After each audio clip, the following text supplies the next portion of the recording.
I'm Hal Varian, Google's chief economist, and I'm here to introduce Joe Stiglitz. This is a great pleasure because 42 years ago, Joe taught me microeconomics. I did that calculation several times because I couldn't quite believe it was 42 years. I think it's explained by the fact that Joe was a child prodigy. He was 11 then, and I was 9. At least that's the explanation I try to offer myself. And anyway, besides teaching me microeconomics, he's done a few other things, got a Nobel Prize, wrote some of the most outstanding papers in the area, and he's just written a book about the true cost of the Iraq War. I look forward to hearing about it. That's what he's going to talk about today. Thank you. Okay, thank you, Hal.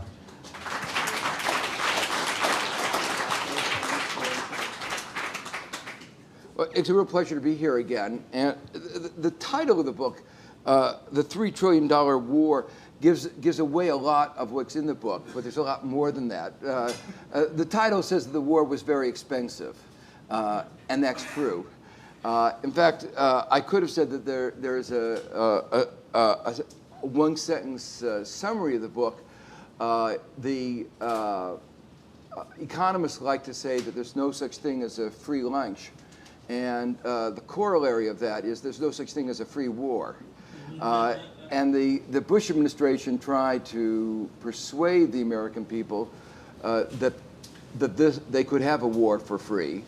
And because they were trying to persuade the Americans that they could have a war for free, actually the cost is higher than it otherwise would have been. That some of the accounting gimmicks, which, like the kind of things that have been going on in Wall Street, while they hide the cost in the short run, actually increase the cost in the long run. I'm going to describe some of those things as we go along. When we came out with the hardback version about 6 months ago, as one could imagine, the administration wasn't very enthusiastic about the book. Their first response was a little bit incoherent. What they said is, what about 9/11, or doesn't your slide rule work that way?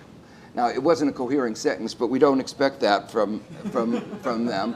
But our response was actually very simple. The Iraq War had nothing to do with 9/11. Al-Qaeda was in Afghanistan, not in Iraq. It is now in Iraq, but that's because we invited it to come in after we invaded it. So after I think we and other people have effectively refuted that argument. The administration finally came back when they were asked again about our book, said, well, war is expensive. And that is true. And this war has been very, very expensive. It is now the second most expensive war in America's history after World War II. It is also the second longest war. And just to put it in proportions, the cost per soldier of this war is $400,000 per troop. Previous wars, adjusted for inflation, the cost was $50,000. So this is about 8 times more. And later on, I'm going to try to explain why this war has been so expensive. But for those interested in money and dollars, this has been a big week. And almost overshadows $3 trillion, but not quite. We're working on it, and maybe in a couple of weeks we'll be up to the $3 trillion bailout. So far, our bailouts are only $900 billion, but we're working on it and getting the number up. But this was also a big week because Congress passed a $600 and I think about $18 billion defense appropriation. Most of which had nothing to do with Iraq. And that's also part of the story. it doesn't have anything officially to do with Iraq, but the cost of our military expenditure beyond Iraq and Afghanistan has increased now more than $500 billion above what it was before. And we have argued that part of this has to do with the Iraq War. Well, let me go back a little bit to the beginning. When we went to war, one of President Bush's economic advisor, Larry Lindsey, said in a rare moment of honesty that this war might cost $100 to $200 billion. And for that rare moment of honesty, he was rewarded by being fired. And Rumsfeld said baloney, and the number the administration came up with was $50 to $60 billion. And those who've been following it know that up front, we are spending that amount every 3 to 4 months. And I say up front because that is the amount that we're officially, openly saying we're spending, but our actual spending, our total cost, will be about twice that month. Is about twice that. We're spending officially about 12, 13 billion a month, but the total costs are more like 25 billion a month. So what I want to do is to try to first explain the difference between what the administration officially says the war cost and the $3 trillion that we say the war cost. And then I'm going to try to say a little bit about why this war is so expensive, and then go on to some other aspects of that our book helped bring to light. Well, as I say, the most obvious aspects of the war are the direct military expenditures, the cost of troops. But there are a lot of expenditures that are not classified as Iraq expenditures, but are clearly related to the war, and hidden in the overall Defense Department budget. And one of the reasons that the Defense Department budget has gone up so much in the last 5 years. An example is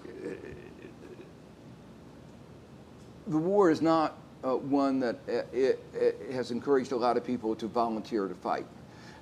It's been very hard for the military to recruit.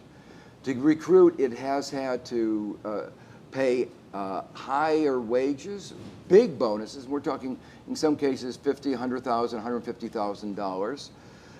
And in spite of those, it has had to lower the standards. The fraction of the military the new recruits that are high school graduates is down significantly, and the fraction of those who are convicted felons is up. About almost a fifth are now convicted felons. So they're not really what you would think of as what you would hope are ambassadors of America to Iraq. At least I hope they're not what we think of as our best and brightest. But that's just one example of the ways in which those extra expenditures are not included in the Iraq War.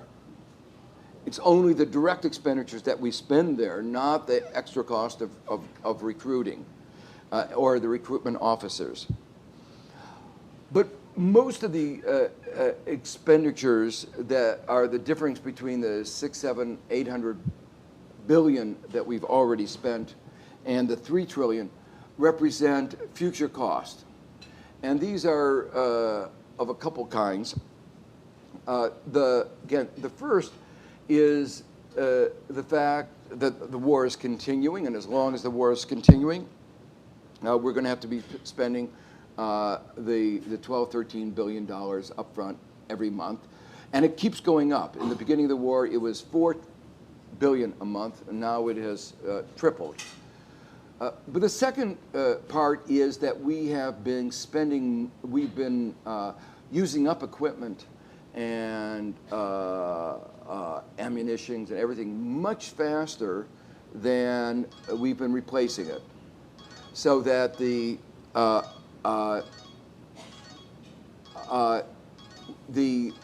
eventually we will have to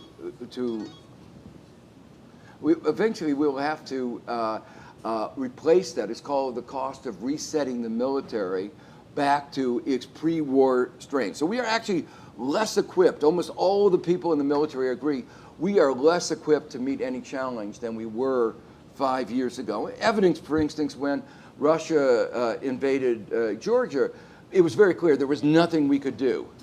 We did not have the capability of responding. The cost of resetting our military is estimated to be in excess of $200 billion.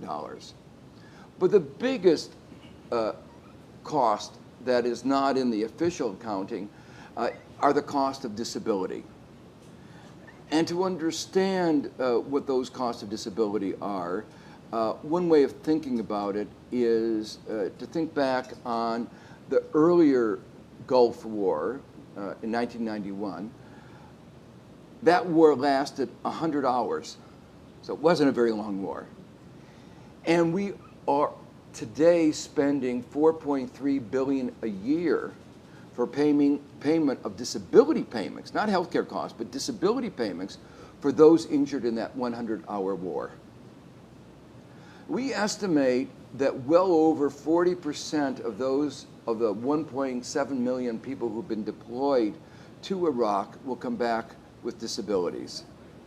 Many of them will be very badly disabled, disabled for life, and we will have to support them for life and provide health care for them for the rest of their lives. The list of disabilities, lost arms, legs, it is horrendous. It is different from previous wars. Previous wars, the ratio of disabilities to deaths was 2.5 to 1. This war is 15 to 1. It's partly a testimony to modern science, modern medicine, but it has a price tag with it. Since we wrote the first version of the book, data has come out that has suggested that we were vastly conservative. A study by the Rand Corporation, for instance, pointed out that roughly a third of the returning veterans, returning troops, a third, are coming back with what are called invisible wounds. Traumatic brain injury, post-traumatic stress syndrome, and deep depression. And these are problems that are not easily dealt with, very expensive to deal with. One of the problems with the Bush administration is been trying to hide it, not deal with it by pretending it's not there. So that, as we were writing the book, we kept coming on scandals, things that we found unbelievable. And two of the examples of what we believed were unbelievable are in this area. The first was the number of people who are injured in this war, number of casualties. If you go to their website, it turns out that the amount that they are disclosing and typically reported in the press are about half the total number injured. We working with the veterans organizations. We had to use the Freedom of Information Act to find out the total number, and it's almost twice. And the way they do this is when somebody gets killed, they report that number honestly. It's now over 4,000. But when the deaths, we report whether they are hostile or non-hostile, whatever the source. But on the injuries, they have, for some peculiar reason, well, I know the reason, they want to keep the numbers down, report only hostile injuries. So what that means is the following, for instance. If you have a convoy and the first vehicle in the convoy hits a mine or an explosive device, and somebody gets injured, that's a hostile action. But if the second vehicle crashes into the first vehicle because the first vehicle has exploded, that's an automobile accident. That won't show up in the data. As another example, take a helicopter. It's too dangerous to fly the helicopter during the day, so they fly at night. And you fly at night, the higher probability of Crashing.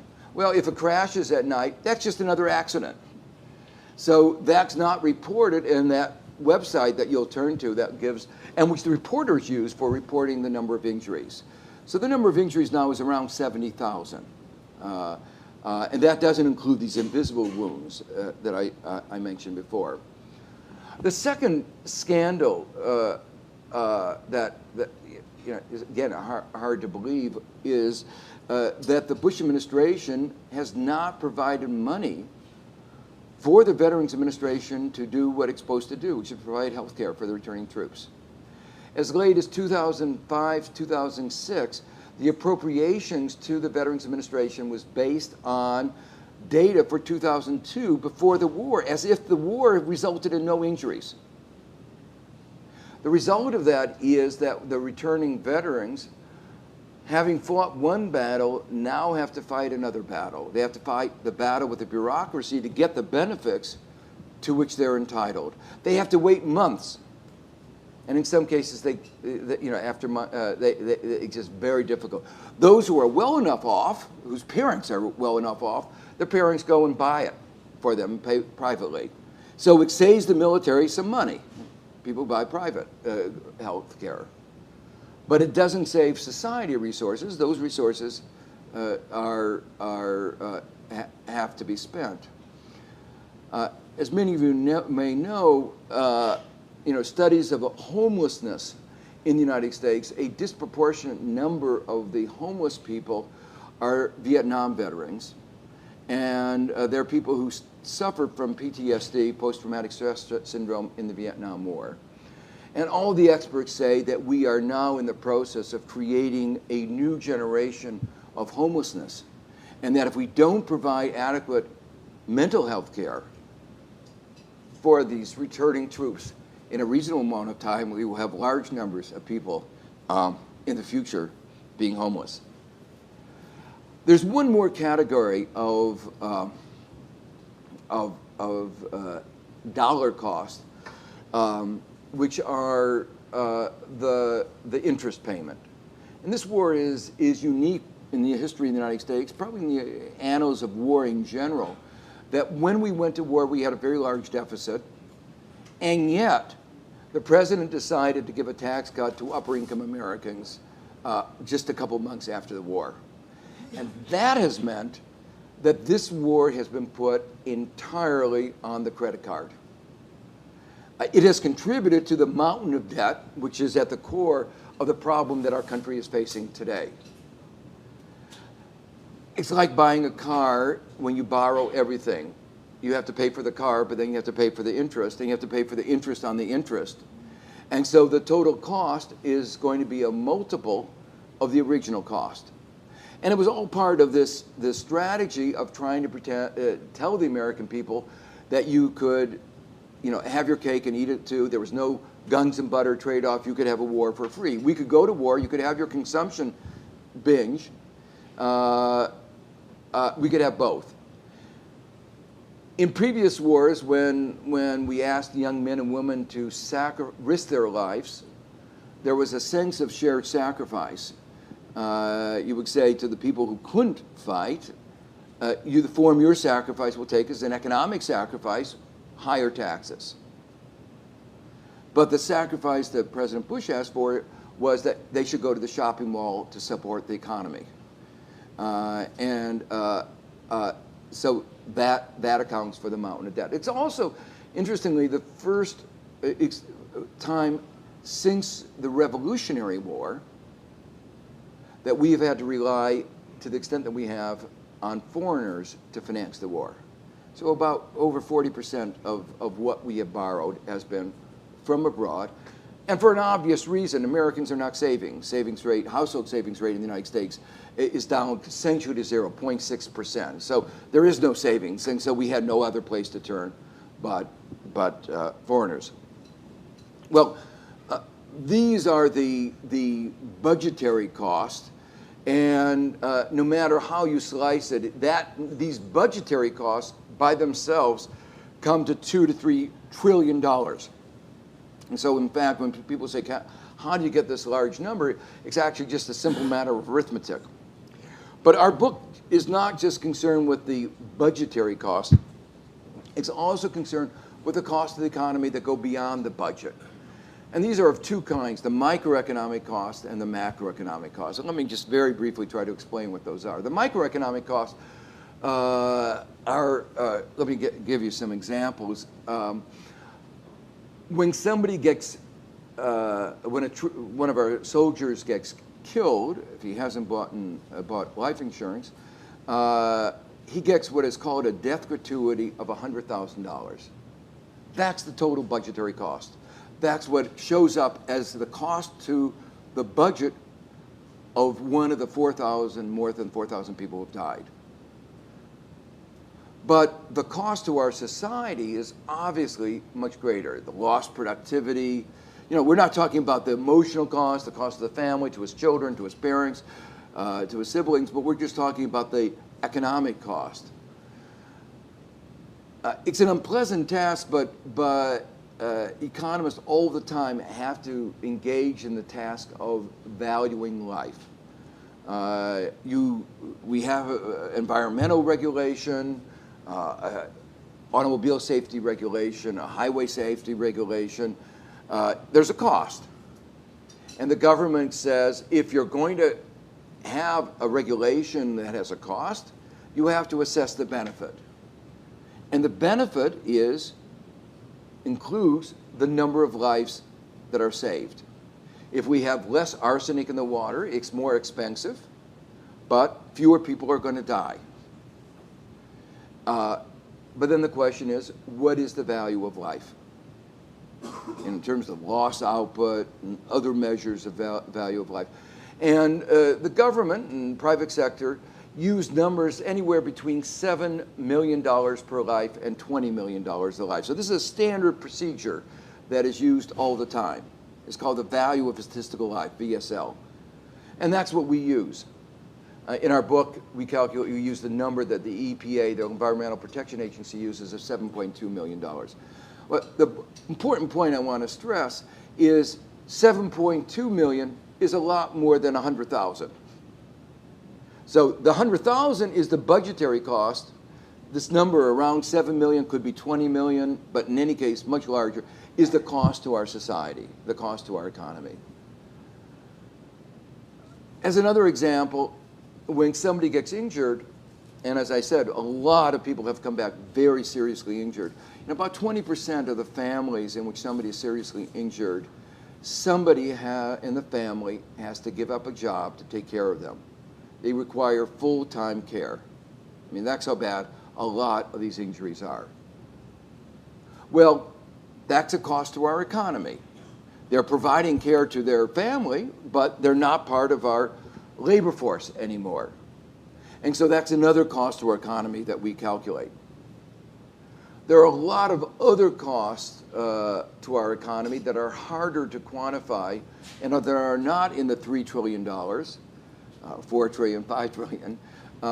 In the book we talk about these, and one of the reasons why we believe our numbers are very conservative is that there are lots of numbers that are hard to quantify that we've not included. We've only included the things that are relatively easy to quantify in standard approaches. So those are the microeconomics, the cost to the families. There are also costs, when we had our National Guard, which thought they were a National Guard but have turned into an international brigade fighting in Iraq. They weren't in New Orleans to deal with the problem of Hurricane Katrina. And that losses were greater, same thing in Iowa. So those are all the costs that we face as a society because we're fighting Iraq war. But then there are the macroeconomic costs. And these are very large.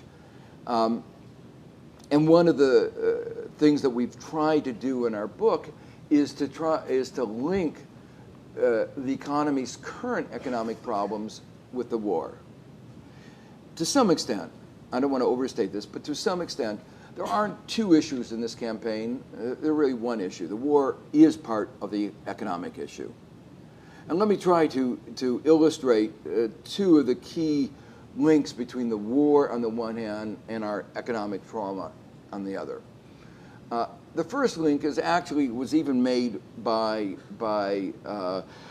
Bush's economic advisor, Ben Bernanke, was now the head of the Fed, when asked to comment on the difference between 2001, the last recession, and 2007-8, which is our current economic downturn.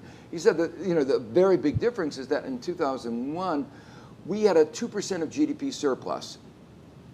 We had a pile of money to deal with the problem, to help, even though the problem wasn't as bad, we had a pile of money to help stimulate the economy, and we used it. We didn't use it well, but it was used.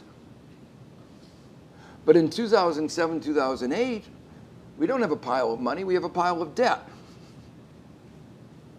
And part of that debt is the debt related to the war, a large part of it.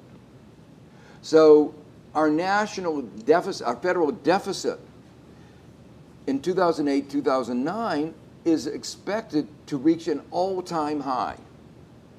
The federal deficit, not including the bailouts that happened this week and the last few weeks, not including that. I mean, that would put it over the top. But not including that, our deficit is expected to be $0.5 trillion. Now, these numbers are so mind-boggling, it's hard to comprehend. I want to spend a minute on what they mean. But that is the national deficit. To put these numbers in a frame them a little bit differently, when President Bush became the president, our national debt, that is the total amount that we owed, was about $5.7 trillion. As he leaves, it's around 9.3. It would have been $9.3 trillion, but for the bailouts. But once we include the bailouts and the fact that with the nationalization, socialization, whatever word you want to do, of Fannie Mae, Fannie Mac, and including their debt on the books as the nonpartisan Congressional Budget Office and the IMF says you should, the national debt is not 9.3 trillion, but closer to 14 to 15 trillion dollars. So it's a remarkable achievement.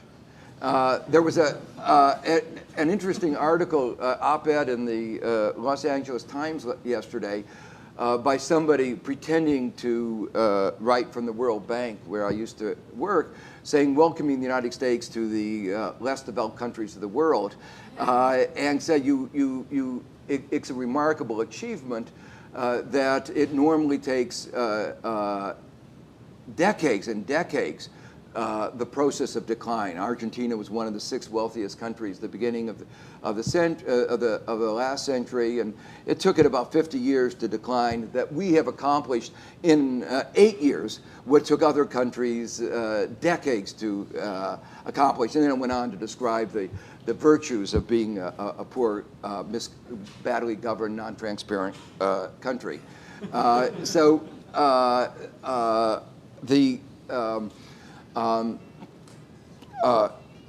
Point is that the first point is that the link is that we have less room for maneuver to deal with our very big economic problems. When in February the government finally got around to giving a stimulus package, the size of it was much too small. And one of the reasons it was so small was the looming deficit. And so our hands are partially tied. They're not so tied that we can't, we continue to spend, but they still act as a constraining force. The second is a more direct link, but more complicated link. And I want to try to explain how the war itself has contributed to getting us in the mess in the first place. And the link, one part of that link is that the war played a very big role in the rise of the oil prices. The oil price is hard to remember, but back in 2003, before the war, the price of oil was $23 a barrel. And futures markets expected that it's remained there for another decade at least.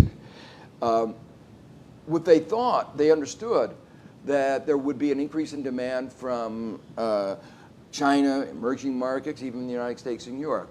But what they thought that was that there would be a concomitant increase in supply, especially from the low-cost provider in the Middle East. And the war upset that equation. The demand kept going, but the supply didn't keep up. And prices went from 25 to 40 to 50 to 100, up to 140, back now to 93. But that caused a significant economic problem.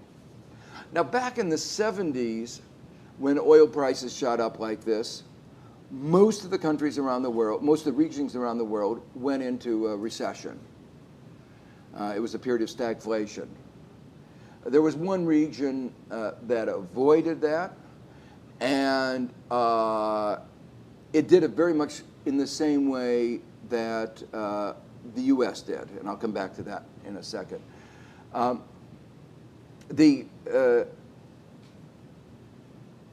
If you looked at the data, as we analyzed it in our book, it would have seemed that as we were spending so much money in Kuwait, Iraq, buying oil, not Iraq, but in Saudi Arabia, other oil exporting countries, we're spending so much money buying oil, it should have dampened our economy. After all, that money that we're spending abroad isn't money to spend at home, and that should weaken the economy. You know, just the level of aggregate demand was reduced. But you didn't see it in the data. Well, some people said we were living in a new economy, that we've repealed the old laws of economics. But whenever anybody says that to you, you should be suspicious. It's a little harder to repeal the laws of economics. You can ignore them, you can't repeal them. Well, what was going on was pretty transparent. What the Fed did was, seeing that the economy was weak, let loose a flood of liquidity and lax regulation. It replaced the tech bubble with a housing bubble. Housing prices soared. People didn't engage in real investment with the low interest rates. They didn't build factories, a few things like Google, but mostly it wasn't things like this. What they did is took money out of their houses. The mortgage equity withdrawals in 1 year was $950 billion, and most of that was consumed. Some housing was constructed beyond people's ability to pay. So we had a housing bubble and a consumption boom, and it worked in a short-sighted sense. As I say, savings in the United States plummeted to zero.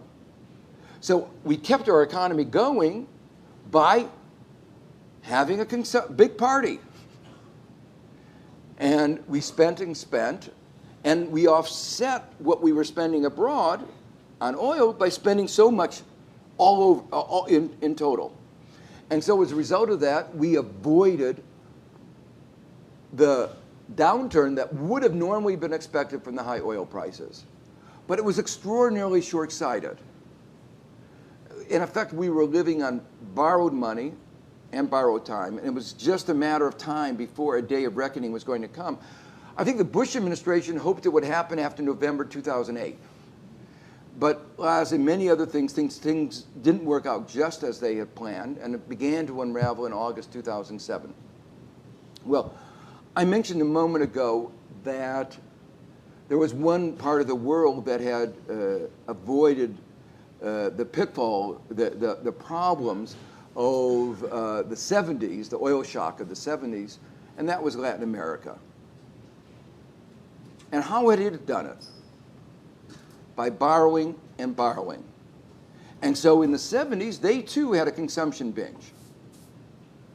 But then what happened? Those of you who haven't followed the history, what happened is they couldn't pay back the debt. And they had what is called the lost decade of the 80s, a decade of stagnation caused by their over-indebtedness.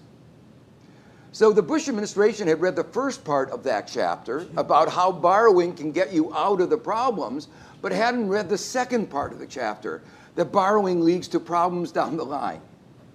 And so it's almost as if we followed that script perfectly.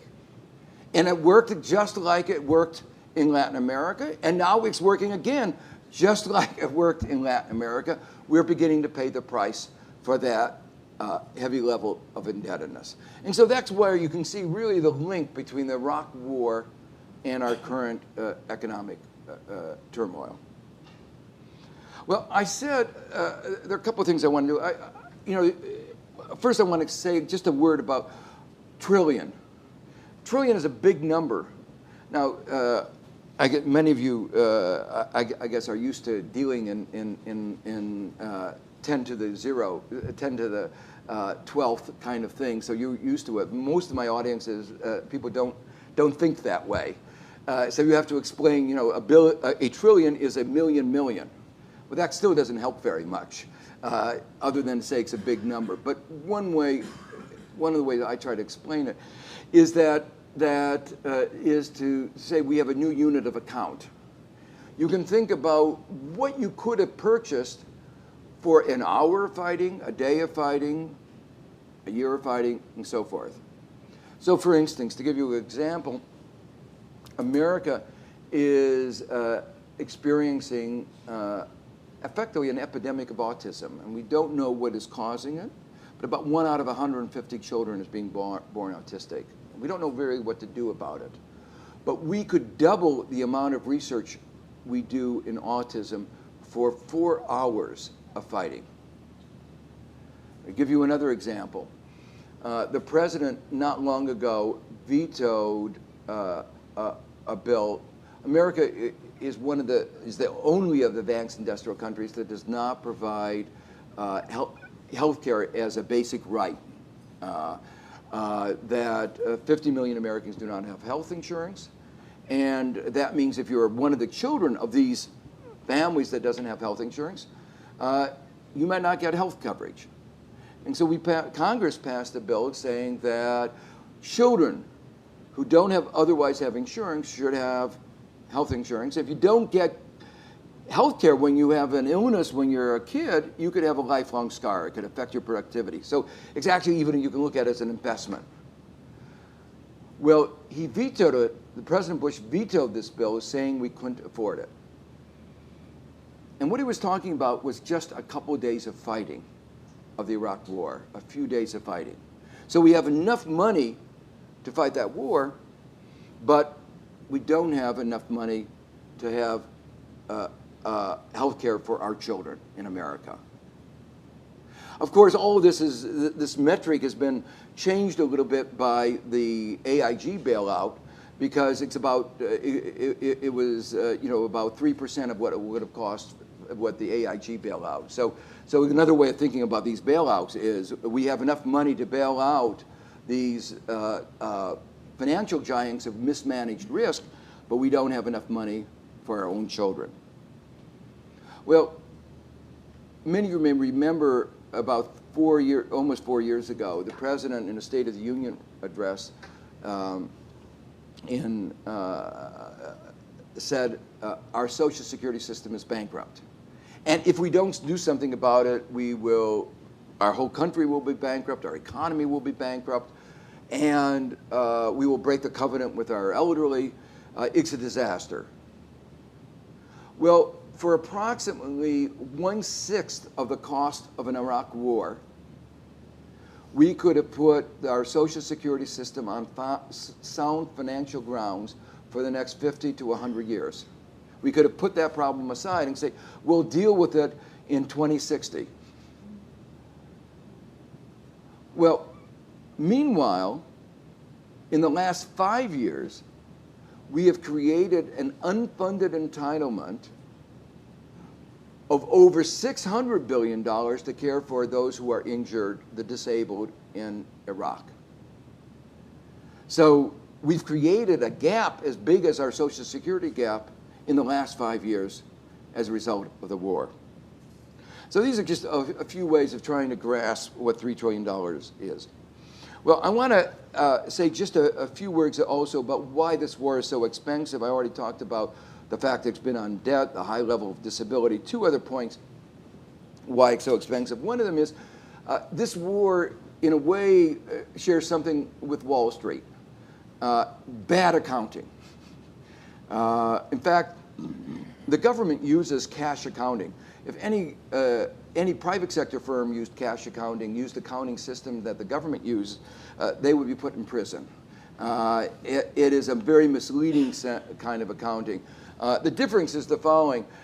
In accrual accounting, if you hire somebody and you agree to pay them, say, $100,000 a year, you charge that as a cost, whether you actually have paid him or not.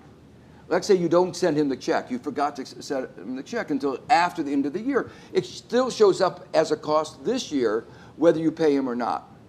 In cash accounting, if you say, oh, I'll pay you at the end of the year, into the new year, it doesn't show up in the books at all in the year in which it occurs. Okay? Well, why is that important?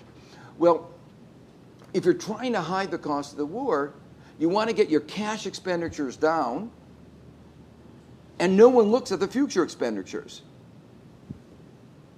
But the result of that is it's an incentive for penny-wise, pound-foolish strategies that keep your upfront costs down but lead to higher costs. Let me give you one example of this. The administration said at the beginning of the war that they would do anything that our generals said that we needed. Well, again, using the Freedom of Information Act, we discovered that the generals had asked for these special vehicles called MRAP vehicles in the beginning of 2005. These are vehicles that would have allowed people to survive if they are attacked by one of these explosive mines. Okay? And they're old. This is not a new technology. It was a technology that was used in southern Rhodesia 25 years ago. But their vehicles, modern version of these vehicles, are very expensive. Rumsfeld refused to order them because he didn't want the upfront cost to show up. It wasn't until Gates became the Secretary of Defense in 2007, 2 years later, that an order was placed. And meanwhile, literally the estimate is that hundreds of the people who are injured and killed, their lives would have been spared, the injuries would have been much less severe had they spent that money. Now that's an example. Why was he doing it? He was trying to keep the cost down up front, but the total cost may have been much larger, but those were costs that were going to be borne later on in the disability payments. The same thing, when we didn't buy the body armor for our troops in the beginning of the war, and when Rumsfeld was asked about that, he said, you go to war with the armor you have, not the armor you would have wanted. But does anybody really believe that the U.S. entire economy, our industrial establishment, could not have produced body armor if we had ordered it? That we could have done it within a few months. In fact, it was available on the market. Parents who were well enough off were buying it for their children. It was only poor children who weren't troops that were not getting this body armor. So that's one of the reasons why the costs are bad accounting, the bad appropriation processes. We're in the 6th year of the war, and we are still funding the war through emergency appropriations. And why does that make a difference? Well, the regular budgetary process subjects the appropriations to scrutiny, makes sure there's no fraud, that the stuff is needed. The emergency, the president says, we need it today, you don't have time to look at it, you better pass it or you're not supporting our troops. Now you can say it's an emergency because he keeps saying victory's around the corner and he seems surprised when the victory hasn't happened. But we've turned a lot of corner and we're in the 6th year and we are still funding this with emergency appropriations. Again, it drives up the cost. There's another reason why the cost for this war has been very high. This is the first war in America's history that has been privatized. That is to say, we've used outside contractors. We've had to, again, because he's trying to keep the appearance of the war down. We have 140,000 some troops in Iraq, but we have over 100,000 contractors. So the total number is much larger than they claim. And as we're pulling troops out, we're pushing contractors in. So it's all a charade.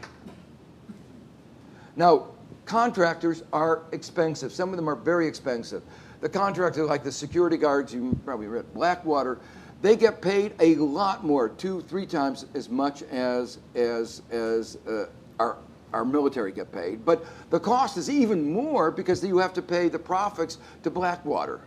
So the troops don't get, the security guards themselves get more, but the cost is even greater.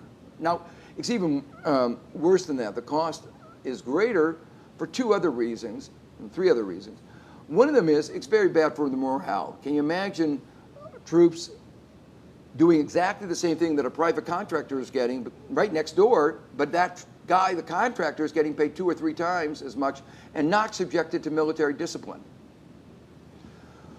It also costs us a lot. I mentioned before that we have to pay big bonuses for reenlistment. Well, we are creating competition to ourselves. When the guys finish their tour of duty, what do? They say, I'd rather work, if I'm going to stay in Iraq, I'd rather get 2 or 3 times the pay.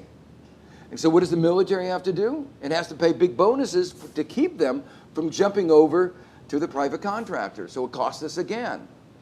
And finally, it costs us because the objective of the contractors is not to win the war. The objective of the contractors is quite simply to make profits.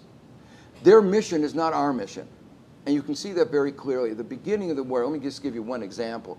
At the beginning of the war, we knew militarily we knew we would win. That was not the issue. We spend $1 out of $2 spent in the world on arms. If we, spending $1 out of $2 in arms, fighting a country that had 10 years of an embargo, a country with 10% of the population and 1% of the GDP, if we couldn't win that war, we'd better give up. So we knew we would win the war. The question is, could we win the peace? Could we win the occupation? We knew to win that, we'd have to win the hearts and minds of the people. Right after the invasion, unemployment rate in Iraq soared to 60%.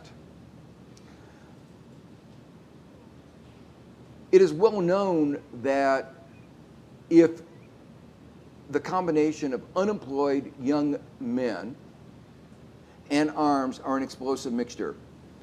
When I was at the World Bank, this is the standard.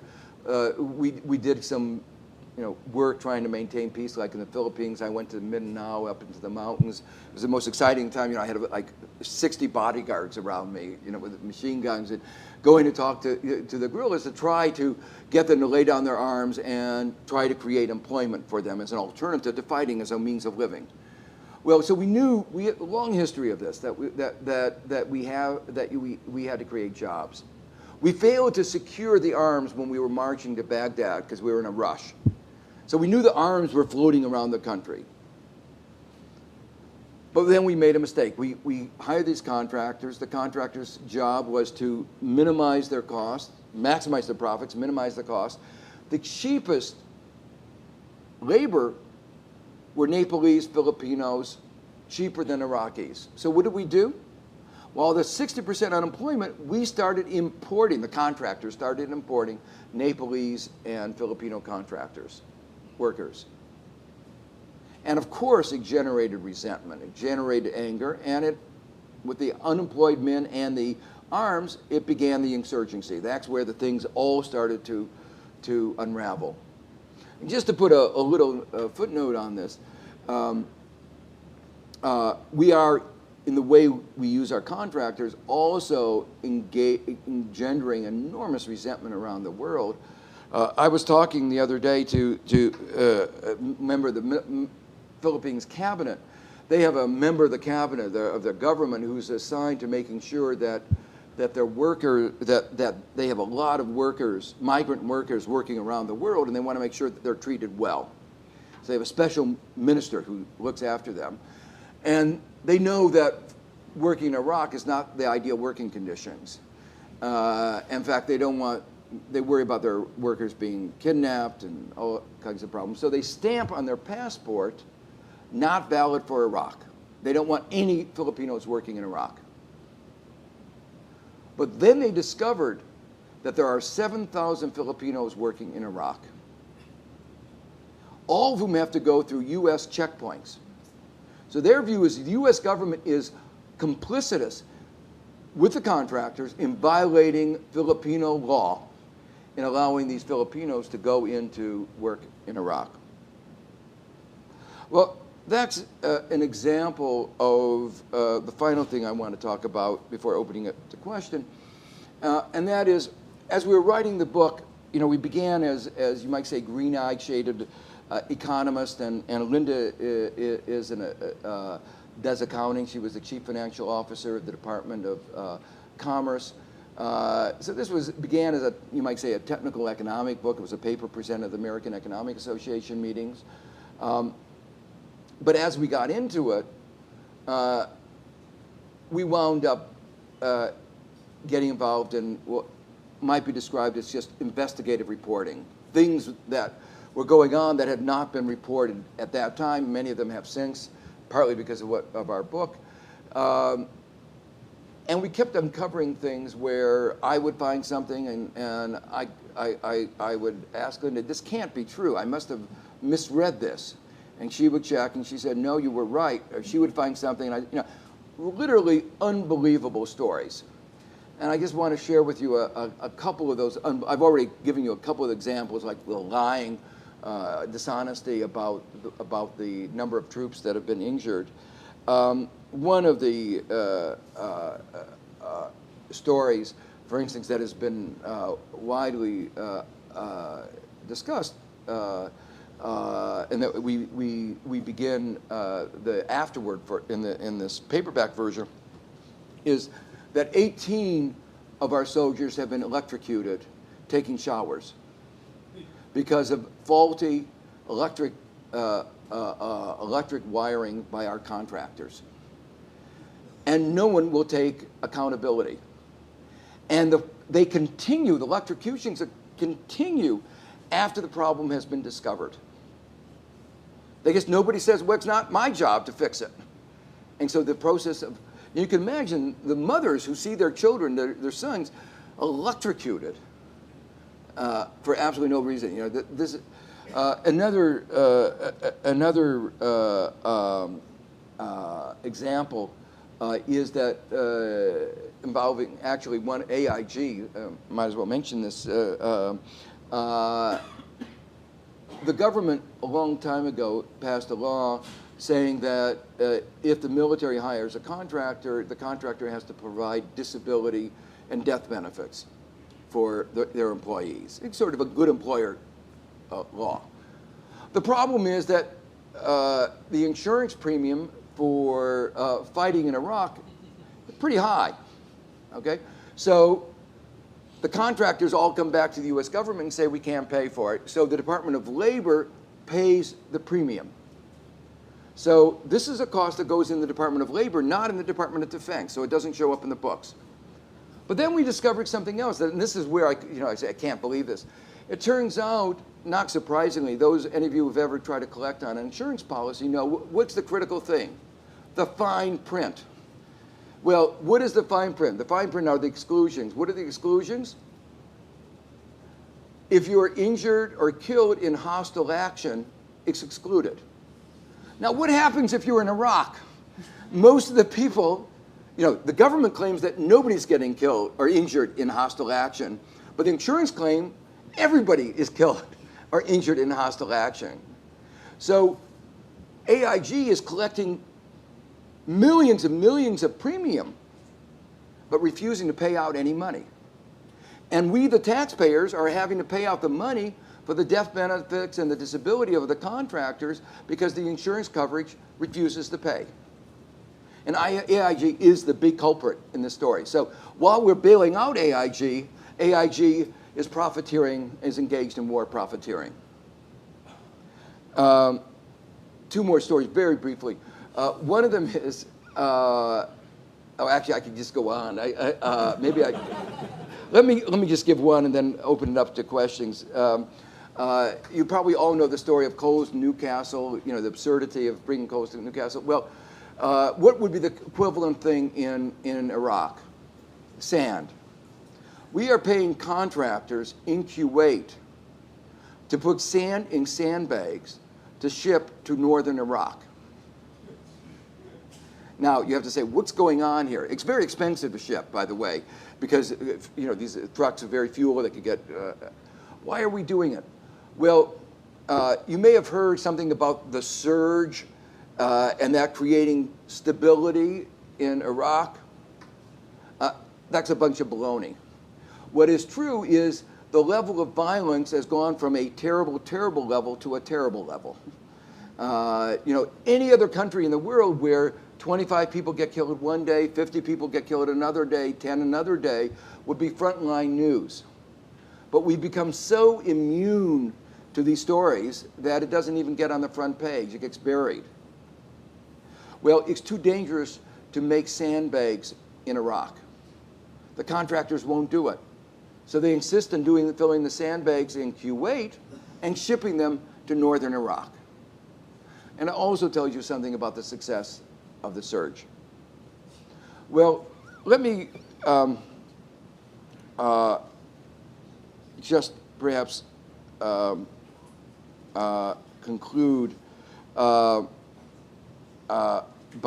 reading just one sentence at the end of the book. Going to war is not to be undertaken lightly. It is an act that should be undertaken with greater sobriety, greater solemnity, greater care, and greater reserve than any other. Stripped of the relentless media and government fanfare, the nationalist flag waving, the reckless bravado, war is about men and women brutally killing and maiming other men and women. The costs live on long after the last shot has been fired. Thank you.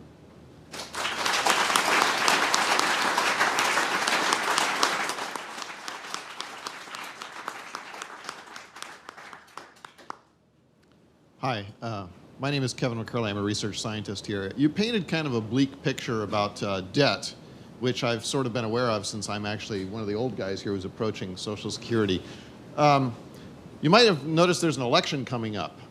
So now that we have all this debt, what advice would you give to either the Obama administration or the McCain administration about dealing with all the debt they're going to face during their term?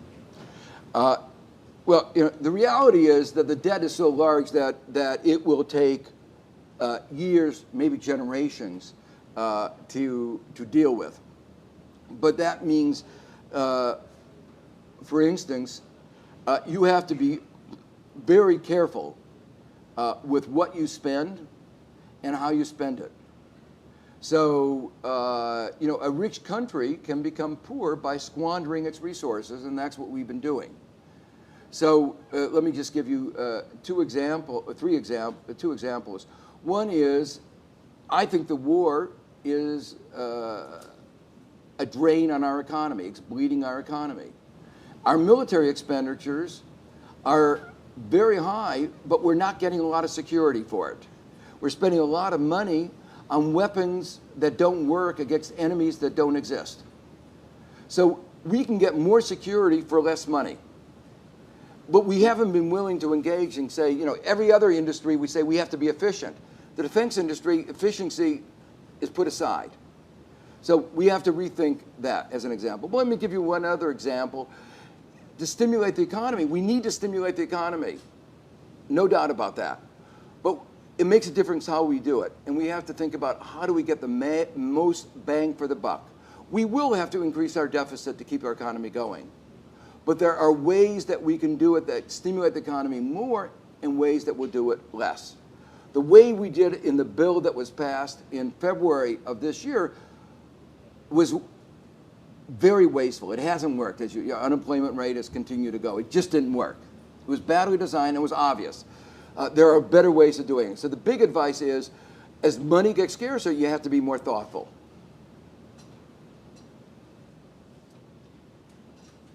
Do you feel this is going to be primarily inflationary or deflationary? And if it's the former, is there any way to avoid being just a bigger version of Argentina at this point? Well, the issue of inflation and deflation is very complicated.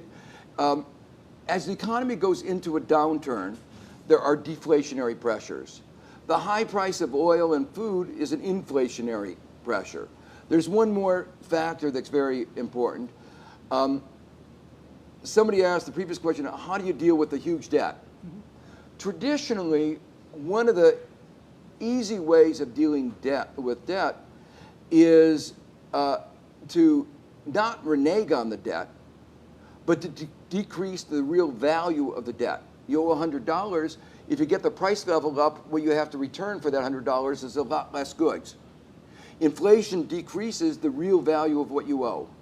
And most governments have been tempted to use inflation as a hidden way of not repaying debt. I think most people think that would not be a good solution to our problem. But if our debt gets large enough, almost surely there will be pressure to do something along that line. But it's not the best solution. And right now, I think the real focus of our attention is the deflationary pressure of the high unemployment, of the meltdown of our economy. Thank you for coming. My question is, so there's going to be a lot of people taking responsibility for this, right? And a lot of these supposedly come from Ivy League schools that, like, are taught into the art and history of economics and history itself. And I mean, what are these people thinking? When you say this, do you mean the war or the economic meltdown? Both, I guess. Both. Okay. I think that after the Vietnam War, a book was written called "The Best and the Brightest," assigning blame to the best and brightest, the McNamara's. And this war, it's not the best and brightest that led us to this war. The best and the brightest were saying, this is stupid. So I think you can't blame the elite, the best and the brightest, for this war. This war is really concocted. I won't say the stupidest and the worst, but it's not something we should be proud of. The financial problems are more complicated, and I think the finance profession has to take some responsibility. But the way I think about it quite often is the following. Many of the people in Wall Street listened to the first half of my lecture. It sounded so good that they ran off to make money before they listened to the second half of the lecture. So in the first half of the lecture on securitization, we explained the advantages of diversification. But then, actually, it was only the first third of the lecture. And then the second third of the lecture, we explained correlation, small probability events, and things like that. They didn't understand that.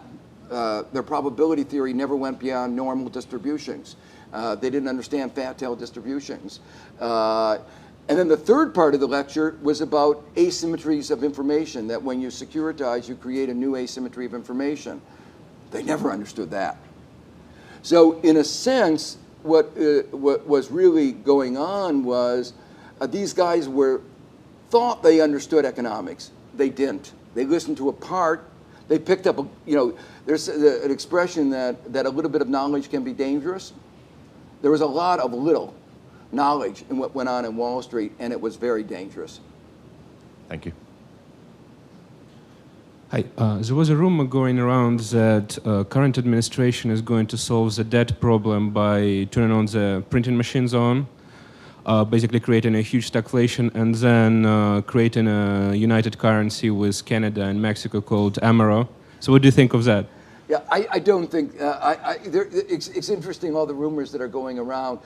We have some very serious problems, but I don't think that's among the solutions that are really being considered by anybody. It is mind-boggling, some of the solutions that are being proposed. And